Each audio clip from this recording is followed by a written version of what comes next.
ఆ బండిని ఇక్కడ పట్టుకుంటే తల్లిదండ్రులను పిలిచి కౌన్సిలింగ్ చేసే తెలంగాణ పోలీసు ఇంత పెద్ద ఇష్యూలో, ఇంత పెద్ద కేసులో ఇప్పుడు ఈ ఫోక్సో యాక్ట్ కింద అరెస్ట్ అయిన అబ్బాయి వారం రోజులుగా కనపడట్లేదు అని అంటే మరి అందరు నవ్విపోతా ఉన్నారు. మీ ఇంటెలిజెన్స్ ఎటుపోయింది? అందరినీ కాపాడాల్సిన పోలీసులు, ఈ రాష్ట్రానికి దేశానికి రక్షకులుగా ఉండాల్సిన మంత్రులు ఈ రాష్ట్రంలో ఉండే మహిళల్ని భక్షిస్తుంటే మరి ఇది సరి అయింది కాదు. ఇది వెంటనే సమర్థనీయం కాదు. వెంటనే ఆయనను అరెస్ట్ చేయమని చెప్పి మేము డీజీపీ గారిని కలవటం జరిగింది.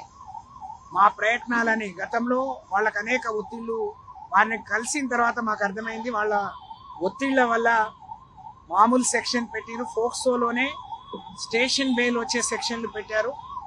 అలాగే మొన్న అమ్మాయి స్వయంగా వాంగ్మూలం ఇచ్చిన తర్వాత మరి కఠినమైన చట్టం కూడా, కఠినమైన సెక్షన్ కూడా పెట్టాం.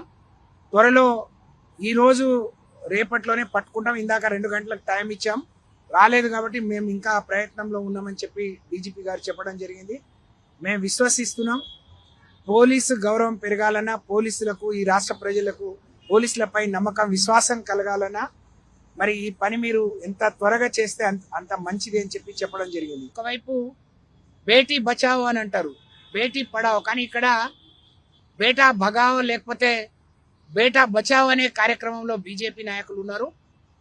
బండి సంజయ్ ఇప్పటికైనా మరి చేసిన తప్పును ఒప్పుకొని పోలీసు వచ్చి నీ ఇంటి మీద పడి నిన్ను, నీ కొడుకును అరెస్ట్ చేయకముందే ఎవరైతే వాళ్లకు వకాలత్తు పుచ్చుకొని మధ్యవర్తి బ్రోకర్గిరి చేయడానికి పనిచేసిన సంగప్ప లాంటి వాళ్ళు మళ్ళీ మీ మీద అరెస్ట్ రాకపోతే ముందే మీరు పోలీసులకు లొంగిపోవాలని చెప్పి, నిజంగా మీకు ఈ వ్యవస్థ పట్ల గౌరవం ఉన్న, సమాజంలో మీరు గౌరవంగా బతకాలన్నా వెంటనే మీరు లొంగిపోవాలని చెప్పి, స్వచ్ఛందంగా లొంగిపోవాలి, సమాజానికి సందేశాన్ని ఇవ్వాలని నేను డిమాండ్ చేస్తూ, మేము డీజీపీ గారిని కోరినట్టే సిపి గారు కానీ మిగతా అధికారులకు ఆదేశాలు ఇస్తా ఉన్నారు.